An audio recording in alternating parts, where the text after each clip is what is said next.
É isso aí, estamos de volta com o programa Aravip. E continuando aqui nos estudos da Demais TV, vamos continuar falando com o professor JB. Eis a diferença que faz com que um processo tenha andamento distinto de outro processo. Volto a dizer, em cada processo, quem está sendo julgado não é o réu. O réu é secundário. O réu é adjetivo. Quem está sendo julgado em seus atos, em seu comportamento, na maneira como direciona os seus trabalhos, é o advogado. E se ele for um bom advogado, ele vai conseguir as melhores condições para o seu constituinte. Se ele for um advogado medíocre, ele vai conseguir coisas medíocres para o seu constituinte. Eu digo isto com certa tristeza, porque como conselheiro da OAB, a minha satisfação seria dizer: todos são excelentes, todos são muito bons, todos são muito preparados, mas isso não acontece apenas em direito. Em toda e qualquer atividade, nós vamos encontrar aqueles que buscam a otimização e aqueles que buscam a acomodação. E neste caso que eu vou te perguntar agora, com relação ainda ao Pimenta Neves, o senhor acha que a justiça foi feita ou a justiça vai continuar com esse moço preso?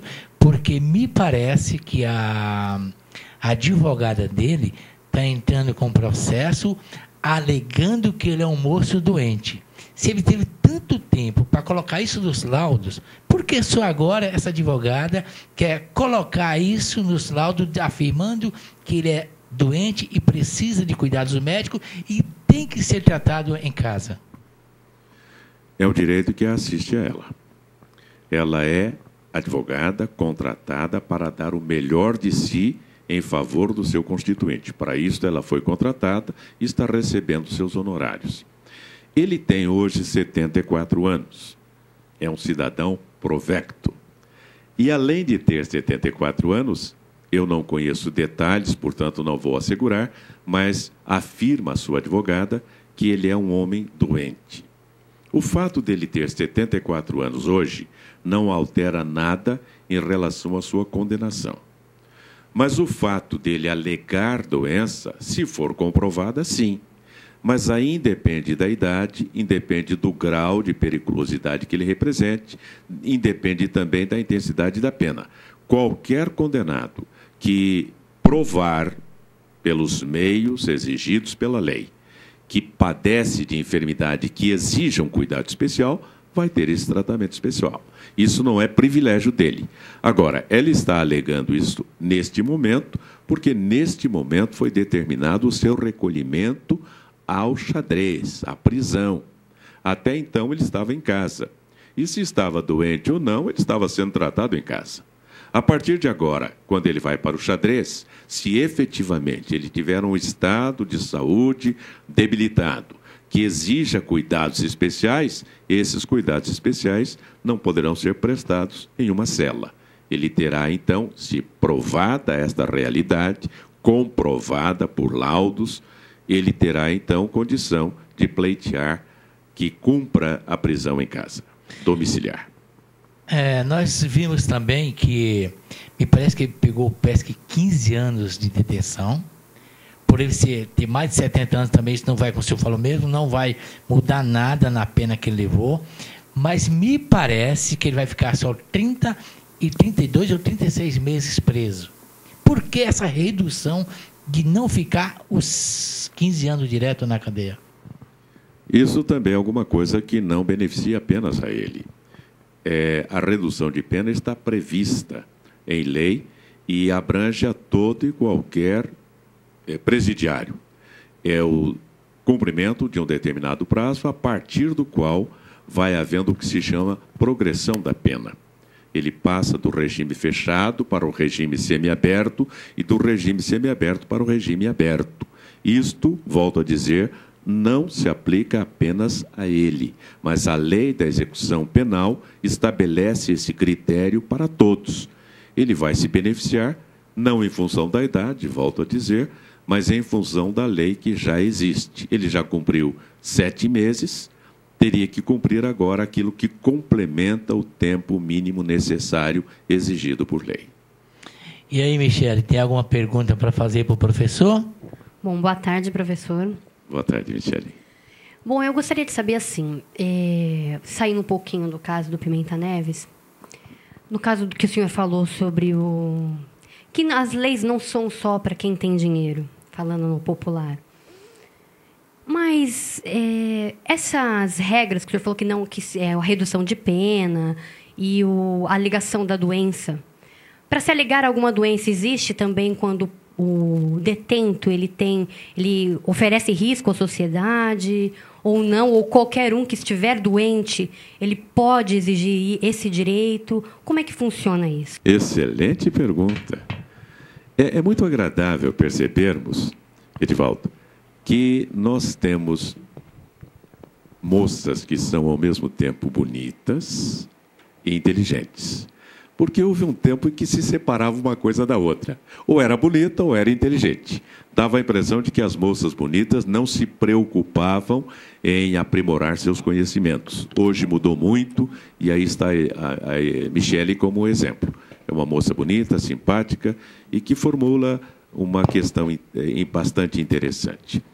Bom, o que acontece?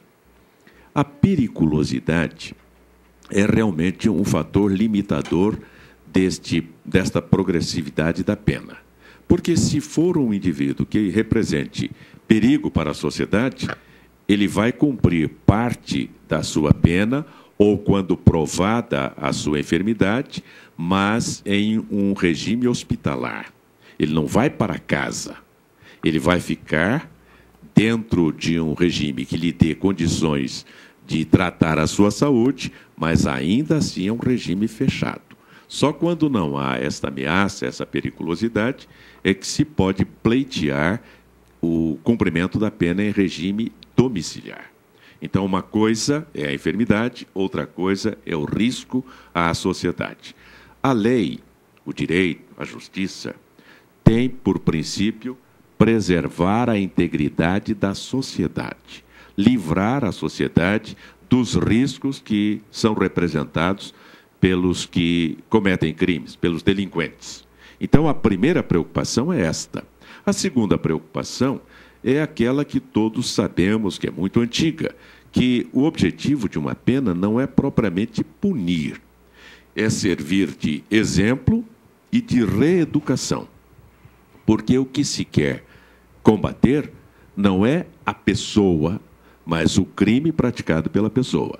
Então, o objetivo é exemplificar para que outros não cometam a mesma falha. E reeducar, permitindo que o cidadão que delinquiu volte ao seio da sociedade se provar que corrigiu o seu erro. Dentro desses parâmetros, Michele, é que nós temos a possibilidade de o indivíduo que teve bom comportamento, e é o caso dele, ele tem bom comportamento, está registrado na reportagem, que teve bom comportamento, que não representa um perigo latente à sociedade, provando ser doente, possa receber o benefício do cumprimento da pena em regime domiciliar. Se ele representar algum risco, aí não. A resposta foi perfeita? Foi sim. Então, tá bom. Professor, não muito tempo atrás, tivemos aqui no Brasil 2 assassinatos que mexeu com a opinião pública. Um deles foi o goleiro do Flamengo. E o outro foi aquele jogador, aquele advogado, que foi, me parece que era ex-policial, que se tornou advogado. Que ambos mataram as suas esposas e as suas companheiras. Por quê? Um foi preso e o outro não foi preso.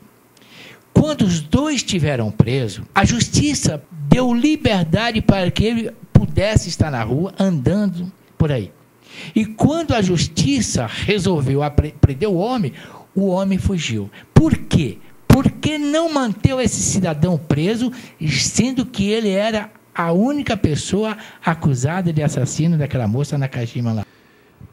A justiça age com muita cautela, porque tem que ter absoluta certeza, comprovação da autoria do crime. A materialidade do crime e a autoria do crime são necessários para que uma condenação se efetive.